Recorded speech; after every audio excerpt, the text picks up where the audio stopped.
Baik teman-teman, selamat datang kembali. Pada kesempatan kali ini saya akan membahas analisa saham mingguan untuk periode 14 Juni sampai dengan 18 Juni 2021 untuk beberapa saham yang berhubungan dengan nikel ya.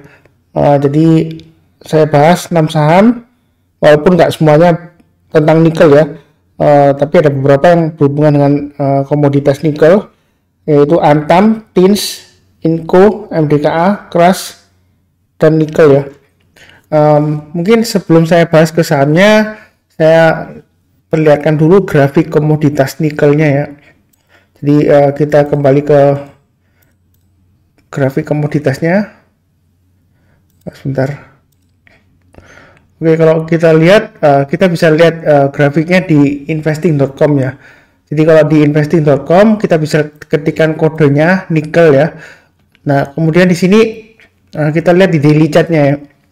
Kalau kita lihat di sini harga terakhirnya menurut investing.com ya, dia di 18.327 ya.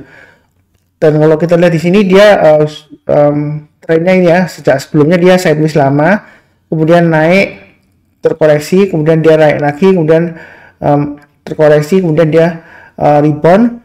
Nah, dalam beberapa minggu ke depan, selama dia bertahan di atasnya ini ya, sebentar ini saya hapus dulu. Last price-nya saya hapus dulu.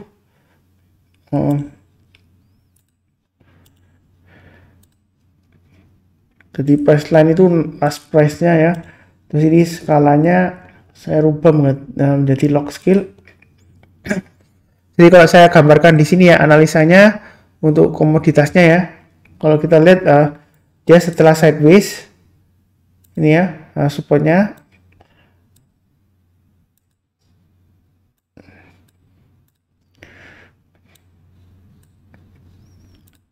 Bentar. Setelah kurang lebih sideways di sini ya, kemudian dia berhasil rebound. Oke, di sini kalau kita cari trend line-nya ya seperti ini ya. Kemudian kalau kita lihat di sini pada posisi sekarang ya, dia akan mencoba untuk menguji ini ya. Ini adalah daerah terdekatnya ya, resistennya ya, kurang lebih sekitar 18.510 ya. Jadi ada kemungkinan minggu ini dia berhasil breakout ke atas ya. Ya menariknya kalau dia berhasil breakout ke atas 18.150, maka sebetulnya di sini ada area konsolidasi terakhir ya. Maksudnya area konsolidasi pendek ya sebelum dia breakout lagi naik ke atas ya. Jadi ada kemungkinan dia minggu ini dia berhasil breakout ke atas 18.510.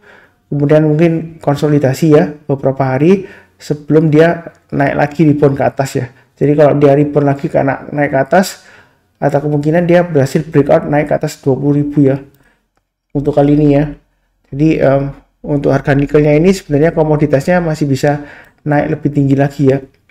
Jadi kalau kita lihat di sini ini di swing high-nya di sini ya. Itu dia di 20.110 ya highest-nya ya. Jadi kalau dia berhasil breakout ke atas 18.510, ada kemungkinan dia capai target kurang lebih sekitar 20.000 ya. Itu untuk komoditasnya ya. Kalau kita lihat di weekly-nya, nah ya ini uptrend-nya masih lumayan bagus ya seperti itu ya. Kemudian saya coba lihatkan di monthly-nya ya. Kira-kira kalau dia berhasil breakout naik ke atas 20.110 ya saat ini ya. Nah, kira-kira target berikutnya di mana Pak Sunar ya? Ini 23.000 ya. Dia kemungkinan bisa tercapai ya. 23.000-an kurang lebih ya. Jadi saya kasih tanda di sini 23.000. Jadi kalau kita perhatikan dari komoditasnya ya, masih peluang untuk mencapai target sekitar kurang lebih 23.000. Nah, kalau kita gambarkan ininya ya, trendnya dari resistennya ya.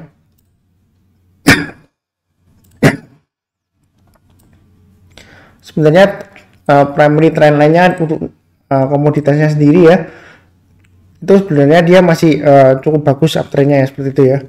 Jadi walaupun di sini kita lihat dia berjuang untuk breakout ke atas 18.510. Jadi sejauh ini sih tidak ada masalah dengan harga komoditasnya ya, masih cukup bagus. Jadi kita kembali ke sahamnya masing-masing aja, karena kita tradingnya di sahamnya ya, bukan trading di komoditas nikelnya ya. Baik, kita mulai dulu dengan pembahasan saham Antam ya. Jadi kalau kita lihat di sini Antam untuk weekly chartnya, dia di sini untuk low-nya dia lower low, lower high, tapi dia higher close ya. Itu untuk candle weekly-nya untuk Antam. Kalau kita perhatikan di daily-nya, ya ini masih di sideways-nya lagi ya. Jadi dia sebelumnya breakout, kemudian koreksi lagi, dia minggu ini berusaha untuk breakout lagi ke atas sideways range-nya ini ya. Jadi sebelumnya memang dia sideways-nya lumayan lebar ya, antara 2100 sampai dengan 2540. Yang sudah punya Antam, kalau mau pasang trailing stop-nya atau stop loss-nya, pasang aja di 2410 dan 2310 ya. Kalau dia turun banyak 2310, ada kemungkinan dia tembus lagi turun di bawahnya 2250 dengan support berikutnya 2100. Kemudian yang belum punya Pak Sunar, kira-kira buy-nya di mana gitu ya. Kalau mau buy on weakness ya, kalau belum punya ya belinya kurang lebih di area 2250 sampai 2310, atau sekalian di yang level bawahnya ya. Ini support areanya dari sideways range-nya ya, dari kurang lebih sekitar 2100 sampai dengan 2170. Itu kalau dia turun lagi di bawah 2250 ya, kita tunggu buy weakness-nya di 2100 sampai dengan 2170. Tapi kalau dia turun lagi Pak Sunar di bawahnya 2100, menurut saya sih untuk Antam ya, kalau dia turun banyak 2100 lebih baik jual dulu semuanya, karena dia kecenderungan akan tembus turun lagi di bawah 2000 ya. Kalau dia turun di bawah 2000 ya, ada kemungkinan dia akan mencapai target support berikutnya di kurang lebih sekitar Fibonacci retracement 78,6% ya, di 1600-an. Dengan posisi sekarang kalau mau buy high sell higher boleh nggak Mas Sunar? Boleh ya. Jadi kalau naik ke atas 2540 boleh buy, bagi yang belum buy ya. Kemudian naik lagi ke atas berapa Mas Sunar? Di sini ada swing high-nya ya. Di sini swing high-nya 2600. Kita boleh pakai acuan untuk average up boleh ya. Jadi naik ke atas 2540 buy, naik lagi ke atas 2600 buy. Kalau dia berhasil breakout ke atas 2670, maka kemungkinan besar dia akan capai target kurang lebih sekitar 2890 ya. Jadi kalau 2890 ini kurang lebih targetnya untuk Fibonacci retracement 23,6% ya. Seperti itu ya. Jadi kalau naik lagi ke atas 2780 boleh tambah lagi sampai dia mencapai target terdekatnya kurang lebih 2890 ya. Kalau dia berhasil breakout lagi, ya kemungkinan besar dia berhasil breakout ke atas 3040 ya. Kalau dia berhasil breakout ke atas 3040 ya, ada kemungkinan dia akan testing ini ya, 3340 ya. Seperti itu ya. Nah, kalau kita lihat dari mingguannya Antam ini ya, memang dia cenderung masih sideways ya. Jadi minggu ini dia testing. Kalau dia berhasil breakout ke atas 2540, menurut saya kalau mau buy boleh ya, tapi buy-nya bertahap aja. Karena kalau kita lihat di sini antara 2540 sampai ini ya swing high-nya, kalau di sini high-nya di 2700 ya. Itu kan sejauh ini cukup kuat ya, karena dia gagal bertahan di atas 2700 ya, malah dia turun ya, dalam lagi turunnya. Jadi 2700 itu resistennya cukup kuat. Kita belinya bertahap aja, naik ke atas 2540 buy, naik lagi ke atas 2600 tambah lagi, naik lagi ke atas 2670 boleh tambah lagi ya. Seperti itu ya. Kurang lebih cukup untuk Antam. Berikutnya untuk Inco ya. Inco di sini dia lower low, lower high, tapi dia higher close ya. Nah, di sini dia kalau kita lihat Fibonacci retracement 1,8% itu di sekitar area 4800 ya. Jadi dia sedikit lebih bagus dari Antam ya. Dia kurang lebih dia sudah berhasil breakout lah di atas sideways range-nya ya. Sebelumnya dia sideways-nya di kurang lebih sekitar area 4270 sampai dengan 4840 ya. Jadi yang sudah punya Pak Sunar, kira-kira pasang trailing stop-nya atau stop loss-nya di mana? Yang sudah punya, ini saya geser aja ya. Kalau mau pasang stop loss-nya atau trailing stop-nya ya, pasang di 4700 dan 4530. Bagi yang punya Inco ya, pasang aja trailing stop-nya atau stop loss-nya di 4700 dan 4530. Kemudian kalau yang belum punya Pak Sunar, kira-kira boleh buy nggak? Sebenarnya kalau mau buy sekarang boleh ya, karena dia ini sudah berhasil breakout ke atas 4840 ya, walaupun ditutupnya persis di 4840. Tapi kalau mau buy boleh aja, asalkan pasang aja trailing stopnya atau stop lossnya ya, di 4700 sampai dengan 4530 seperti itu ya. Kalau dia berhasil breakout lagi naik ke atasnya berapa Pak Sunar? Kalau kita lihat di sini garis yang sebelumnya saya kasih itu di 4970 ya. Kita lihat di sini swing high-nya 4940. Jadi pakai yang saya garis yang sudah saya berikan sebelumnya aja ya, 4970 ya. Jadi kalau mau buy boleh buy, tapi sebagian aja ya, belinya bertahap. Naik lagi ke atas 4970 tambah lagi. Kemudian kalau berhasil naik lagi ke atas 5150 tambah lagi. Kalau dia sudah berhasil naik ke atas 5150, kemungkinan besar dia bisa mencapai target sekitar area Fibonacci retracement 38,2% ya. Di sini kurang lebih di area 5600 sampai dengan 5700-an ya kurang lebih ya.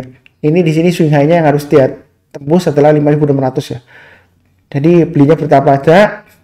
Beli sekarang boleh, kemudian naik lagi ke atas 4970 tambah lagi, naik lagi ke atas 5150 tambah lagi, naik lagi ke atas 5275 tambah lagi ya. Nah, seperti itu. Kalau dia naik lagi ke atas 5400 boleh tambah lagi, kemungkinan besar dia berhasil breakout ke atas 5625. Kalau dia berhasil naik lagi ke atas 5625 ya tambah lagi, kalau dia berhasil naik lagi ke atas 5750 ya. Kalau Pak Sunar masih berhasil naik lagi ke atas 5750, maaf, kalau berhasil naik ke atas 5750 ya, boleh tambah lagi nggak Pak Sunar? Boleh ya. Maka target price berikutnya di 6175 dan 6625. Jadi kemungkinan naiknya itu pulang naiknya masih cukup bagus ya. Walaupun kita lihat di sini dia kekuatan naiknya masih kurang begitu powerful ya. Tapi mudah-mudahan dalam beberapa minggu ke depan, 1-2 minggu ke depan dia berhasil mencapai target kurang lebih sekitar ini ya, paling tidak 5600 ya. Kemungkinan besar bisa tercapai ya selama dia bertahan di atasnya 4530 ya. Itu untuk Inco. Kemudian berikutnya untuk TINS ya, analisa saham mingguan untuk Timah TBK. Kalau kita lihat di sini dia lower low, lower high, tapi dia higher close ya, cenderung sideways sih dia di sini ya. Sidewaysnya kurang lebih seperti ini ya. Ini yang saya kotakin sebelumnya areanya, yaitu sekitar 1500 sampai dengan 1650-an ya kurang lebih ya. Nah, yang sudah punya TINS Pak Sunar, kira-kira pasang stop lossnya di mana? Pasang aja stop lossnya di 1560 dan 1495. Itu yang sudah punya ya. Yang belum punya, kalau mau buy TINS, karena ini dia masih cenderung sideways ya, tunggu aja kalau dia berhasil breakout naik ke atas 1665 ya. Ini 1665 ini adalah maaf, ini 1660 ya. High-nya di 3 Juni ya. Jadi kalau dia berhasil naik ke atas 1660, ini saya kasih 1660 ya, boleh buy. Kemudian berhasil naik lagi ke atas 1770 tambah lagi, naik lagi ke 1840 tambah lagi. 1915 ini adalah kurang lebih ya area target price terdekatnya. Kalau dia berhasil naik lagi ke atas 1915, kemungkinan besar ini bisa tercapai ya 2040 dan 2180 itu target price-nya ya. Jadi setelah 1915 target berikutnya 2040, kalau dia berhasil naik lagi mau tambah lagi boleh ya. Kemungkinan berikutnya sekitar target price-nya di sekitar 2180 ya. Jadi belinya bertahap aja. Kalau sekarang sih jangan terlalu agresif ya. Tunggu kalau dia berhasil breakout naik ke atas 1660 buy, naik lagi ke atas 1770 buy, naik lagi ke atas 1840 tambah lagi ya. Kemudian breakout naik ke atas 1915 boleh tambah lagi dengan target price 2040. Kalau misalnya mau beli sekarang Mas Sunar, ya siap-siap aja kalau dia berhasil breakout. Boleh-boleh saja kalau mau beli sekarang, tapi dengan catatan pasang aja stop lossnya di 1560 dan 1495 ya. Itu untuk TINS. Oke, baik. Berikutnya untuk analisa saham mingguan untuk nikel ya. Plat Timah Nusantara TBK. Weekly chartnya dia kalau kita lihat di sini candlenya dia lower low lower high, tapi kalau close-nya sebentar saya lihatkan, close-nya sama ya, minggu lalu dengan minggu sebelumnya close-nya sama. Jadi bagaimana Pak Sunar menyikapinya kayak seperti nikel ini? Kalau ini saya perpanjang ya, ini sudah saya bahas di analisa saham sebelumnya. Jadi ini kalau saya perpanjang, ini sebenarnya dia masuk lagi ke area range sini ya, antara Fibonacci retracement 50% dan Fibonacci retracement 38,2%. Jadi kemungkinan 1-2 minggu ke depan selama dia bertahan di atasnya 1150 masih cukup bagus ya untuk mencapai target kurang lebih sekitar area Fibonacci retracement 38,2% ya, di sekitar 1365an ya kurang lebih ya. Yang sudah punya Pak Sunar, kira-kira pasang stop lossnya di mana? Pasang aja stop lossnya di 1150 dan 1125. Itu bagi yang sudah punya nikel. Kalau belum punya nikel, NIKL ya maksudnya ya, buy-nya kalau dia berhasil naik ke atas 1200 buy ya, boleh buy. Naik lagi ke atas 1235 boleh buy. Kemungkinan besar kalau dia sudah berhasil naik ke atas 1235 dia akan berusaha untuk breakout ke atasnya ini ya, 1280. Tapi garisnya tetap ya seperti garis sebelumnya, saya nggak rubah-rubah lagi. Jadi tunggu kalau dia naik lagi ke atas 1285, maka target berikutnya, price berikutnya kurang lebih di 1345 ya, sampai dengan 1365. Jadi 1365 ini adalah Fibonacci retracement 38,2%-nya seperti itu ya. Untuk nikel ya. Kalau mau buy sekarang Pak Sunar, boleh nggak? Boleh-boleh saja kalau mau buy sekarang, asalkan kalau turun di bawahnya 1150 dan 1125 lebih baik jual dulu. Karena kalau dia turun di bawahnya 1125, kemungkinan besar dia akan turun di bawahnya 1055 ya, sampai dengan testing lagi ini swing low yang sebelumnya di sekitar 925 ya. Jadi kalau selama di atas 1150 sebenarnya untuk emiten NIKL ini cukup bagus ya, masih peluang untuk naik ya, seperti itu ya. Kemudian berikutnya untuk emiten M3A ya. Kalau kita lihat di sini weekly-nya dulu ya. Weekly-nya dia bagus ya, higher low, higher high dan higher close untuk M3A. Jadi kalau kita lihat di sini dia testing ini ada swing high-nya di 2800. Dia sayangnya penutupan minggu lalu dia gagal bertahan di atas 2800 ya, sedikit di bawahnya 2800. Kalau yang sudah punya tetap ya pasang stop lossnya di 2750 dan 2690 seperti itu ya, trailing stopnya atau stop lossnya ya, tergantung. Kalau misalnya belinya di sini ya berarti pasangnya trailing stop ya, kalau belinya agak ke atas ya, kalau belinya ketika breakout ya berarti pasangnya stop loss ya, gitu ya maksudnya. Jadi pasang aja stop lossnya kalau dia turun di bawahnya 2750 atau 2690 ya, pasang dua level. Kenapa pasang di 2690? Karena kalau dia turun di bawahnya 2690 ada kemungkinan dia akan masuk lagi ke sideways range-nya ini ya, yang lebar ini ya, yang sebelumnya ya. Ya kalau kita lihat dia berhasil breakout kemudian turun lagi, kalau dia turun ya kemungkinan besar ya dia akan menguji lagi level 2250 nih ya. Jadi lumayan jauh ya, makanya kalau turun di bawahnya 2690 saran saya sih untuk MDKA lebih baik jual dulu ya, seperti itu ya. Kalau mau buy on weakness boleh nggak Mas Sunar? Boleh ya, kalau mau buy on weakness saran saya masih tetap sama ya, tunggu di 2400 sampai dengan 2430. Kelihatannya ini nggak dikasih ya. Kalau misalnya nggak dikasih, kita buy on weakness di area sekitar ini aja ya, 2540 sampai dengan 2580. Jadi kalau dia misalnya terkoreksi sampai dengan 2540, kalau dia berhasil rebound, istilahnya mantul ya, naik ke atas 2580 kita buy, kemudian naik lagi ke atas 2620 kita tambah lagi ya, buy up, average up. Kalau naik lagi ke atas 2690 tambah lagi, naik lagi ke atas 2750 kita tambah lagi, dan seterusnya ya. Mudah-mudahan dia berhasil mencapai target lagi kurang lebih di sekitar 2880 ya. Ini adalah swing high-nya dari 9 Juni. Kalau buy on weakness seperti itu. Kalau buy high, sell higher, Pak Sunar, posisi sekarang lebih baik tunggu sekalian kalau dia berhasil breakout ke atas 2880 buy ya. Kalau dia berhasil breakout ke atas 2880, ya dia akan mencapai target 3000 ya. Dia akan testing itu ya, 3000. 3000 adalah swing high-nya untuk ini tanggalnya tanggal 22 Februari 2021. Apakah ada kemungkinan Pak Sunar itu 3000 ditembus ke atas? Sejauh ini sih uptrendnya sebenarnya cukup bagus ya, masih cukup bagus ya, karena dia bertahan di atasnya Fibonacci retracement 38,2% ya. Close-nya kalau kita lihat di sini, walaupun ekornya dia sempat nembus ke bawahnya, tapi dia selalu close di atas Fibonacci retracement 38,2% ya di mingguannya ya, grafiknya ya. Jadi peluang untuk breakout ke atas 3000 ada ya. Kalau misalnya dia berhasil breakout ke atas 3000 ya, boleh tambah lagi Pak Sunar, boleh ya. Jadi kalau breakout ke atas 3000, dia target price berikutnya menurut Fibonacci extension 127,2% ya, kurang lebih di sekitar area 3400 ya. Itu untuk MDKA. Jadi kalau breakout ke atas 3000, belinya nambahnya setiap kelipatan 50 aja ya. Jadi kalau 3050 tambah lagi 3100 tambah lagi seperti itu ya. Ya mudah-mudahan kalau selama dia bertahan di atas 3000 ya, mudah-mudahan ini target 3400 bisa tercapai ya untuk MDKA. Oke, kurang lebih cukup. Berikutnya untuk analisa saham kelas ya. Krakatau Steel ya. Rupanya dia minggu sebelumnya ya, 2 minggu sebelumnya dia berhasil breakout, tapi minggu lalu dia terkoreksi ya. Walaupun dia higher low tapi dia lower high dan lower close ya. Jadi yang sudah punya ya, saran saya hati-hati aja. Ini sudah saya sarankan sebelumnya ya, pasang aja stop lossnya akan sebelumnya sudah saya sebutkan 655 dan 640. Jadi ini 625 ya, penutupannya dia ditutup di harga 635. Jadi kalau mau pasang stop loss yang belum pasang ya pasang aja di 615 dan 605. Kalau kita lihat di sini, ini ada yang saya kotain ya dari analisa saham sebelumnya ya. Dia memang sideways range-nya lama ya.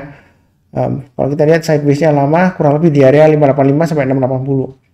Kalau yang mau buy on weakness, saran saya sih tunggu aja sekitar area 585 sampai 605 ya. Jadi kalau dia terkoreksi ke sana, kalau berhasil rebound mantul ke atas 605 atau ke atas 615 ya, boleh buy. Kemudian tambah lagi kalau dia berhasil naik ke atas 640, naik lagi ke atas 655, tambah lagi.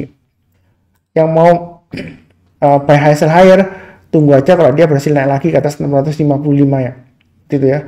Naik ke atas 655 buy, maka dia akan mencoba untuk testing resistance 680 ya. Jadi di tengah-tengahnya antara 655 dan 680, kalau mau tambah ya tambahnya di 670 ya. Kalau dia naik lagi ke atas 680, target price berikutnya kurang lebih sekitar 700 sampai dengan 710. Dia akan berusaha untuk breakout ke atas 710 ya. Kalau breakout ke atas 710 Pak Sunar boleh tambah lagi nggak? Boleh. Maka target price berikutnya ya yang saya sebutkan di sini ya, 725, 750, 770. Itu untuk average up-nya ya. Jadi kalau dia berhasil breakout ke atas 700 ya, sini 700 ya swing high-nya tanggal 3 Juni ya. Kalau dia berhasil breakout ke atas 700, maka kemungkinan besar dia bisa mencapai target sekitar 750 sampai dengan 770 ya. Itu untuk Krakatau Steel ya. Jadi dari 6 saham ini kira-kira menurut Pak Sunar yang mana potensial gitu ya. Yang pertama sih yang masih bagus uptrendnya ya MDKA ya. Kemudian kalau diantara nikel, tins, inco ya, dan antam ya, kalau saya lihat sih untuk weekly-nya ya, yang lebih potensial itu kalau breakout ya, itu saya lebih menjagokan inco ya. Jadi kalau inco ini kalau dia berhasil breakout ke atas 4970, menurut saya sih bagus ya, jangan ragu-ragu untuk buy high sell higher ya. Kalau dia berhasil breakout ke atas 4970, berarti dia sudah berhasil breakout dari sideways range-nya. Kemungkinan besar ini mudah-mudahan dicapai ya targetnya 5625 untuk inco ya. Saya rasa sih seperti itu ya kesimpulannya ya. Jadi walaupun di depan saya sebutkan mengenai analisa komoditas nikelnya masih bagus ya dia uptrendnya, tapi kita tetap fokusnya di pergerakan harga sahamnya aja ya. Jadi memang harga komoditasnya bisa kita jadikan acuannya, tapi karena kita tradingnya di sahamnya, jadi kita fokusnya di sahamnya ya. Jadi jangan terlalu fokus di harga komoditasnya seperti itu ya. Kurang lebih cukup ya untuk analisa saham mingguan sampai periode untuk periode 14 Juni 2021 sampai dengan 18 Juni 2021. Terima kasih.